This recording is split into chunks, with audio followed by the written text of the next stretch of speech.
Что, вкусно? Пальцем не откуси.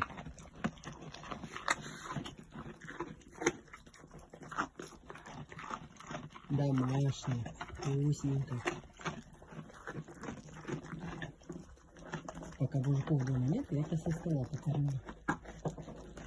Ты им только не говори, поняла? Не рассказывай.